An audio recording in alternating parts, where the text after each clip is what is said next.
sa inyong lahat. Magandang gabi po sa inyo, no. So tingnan po natin ang ating Kuya Dave, no. Habang tinuturuan niya po ang mga bata ay talagang pinagsisilbihan din po niya sila. So ayan, nakikita po natin ang willingness niya kahit na nakatalikod po siya, no, sa camera. Nakikita po natin ang willingness niya na magturo sa mga bata kasi alam niya, no, na walang ibang gagawa kundi sila lang din.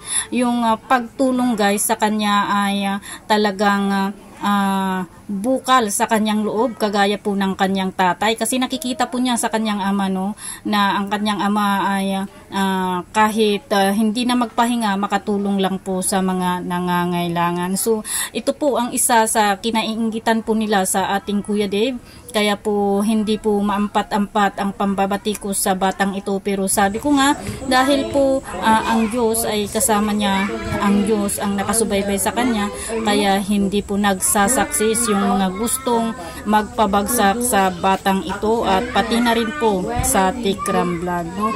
Nakakaawa po itong mga ganitong bata guys, no, kung mapabayaan dahil lang po sa kinainggitan ng mga ibang supporters ko, no, si Tikram at ating Kuya Dave, no. Ang kailangan po natin dito kahit sa hindi supporters ni Dave, no, sa mga supporters ng ibang tao diyan, no, makipagtulungan kayo, no, alang-alang sa mga tutulungan pa ni Tikram at tutulungan pa ng channel po nila. Huwag niyo pong hayaan na kainin po ng inggit, kainin ng galit ang inyong mga puso para sa ganun ay masaya ang lahat, no, sa mga taong walang magawa sa buhay na ang gusto lang ay sila lang ang sila lang po ang magaling. What's up sa inyong lahat guys, no, mag-isip-isip po tayo. So ayan, no, nakikita niyo po, no, ang kasiyahan ni Dave, no, na magturo sa mga bata na yan. Nakikita niyo po kung paano, no, na tumulong at kaya gaya po ng sabi natin is pugi na, matulungin pa, matalino pa, no, hindi lang po sa academic, sports at pati na rin po sa music, no, saan ka pa, no, all around na po ang ating Kuya Dave, no, kung ano yung kaya niyang gawin, ano yung kaya niyang maitulong ay ginagawa niya po. So bonus na lang po ang kapugihan ng batang ito, kaya po mahal na mahal ito ng mga supporters niya at mga nagmamahal sa kanya. So tignan nyo dito sa side view niya, talagang gwapong-gwapo ang panganay ni Tatay Ram.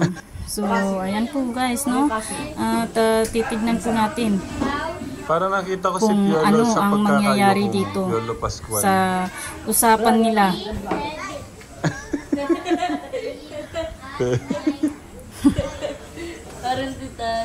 So ayan, pinapasaya niya po yung mga bata, oh. Tignan niyo po kung paano niya itrato ang mga bata na kinupkop ni Tikram. Okay, tignan niyo po. Yung sinasabi nyo na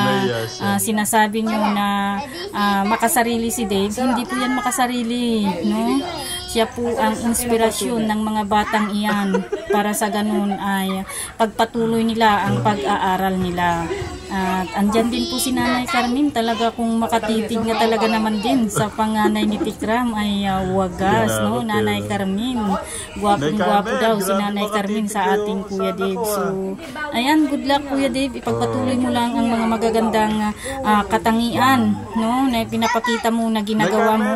Pagpatuloy mo lang ang pagtulong sa mga misyon ng tatay mo at ipagpatuloy mo, no, ang pagpapasaya sa mga nakakarami, lalo na sa mga batang nangangailangan at sa iyong mga nagmamahal at magmamahal pa sa iyo, sa iyong mga supporters na malalayo sa Pilipinas, no. Sinong gwapo talaga. At maraming salamat, andyan ka lagi para sa iyong ama, and thank you din po sa mga taong walang sawa, no, hindi bumibitaw para sa ating Kuya Dave at para na rin po sa Tikram channel, no. And ayan po, God bless guys, and see you later sa ating live. Marami pa po tayong dapat pag-usapan, pero sa ngayon ay dito muna tayo.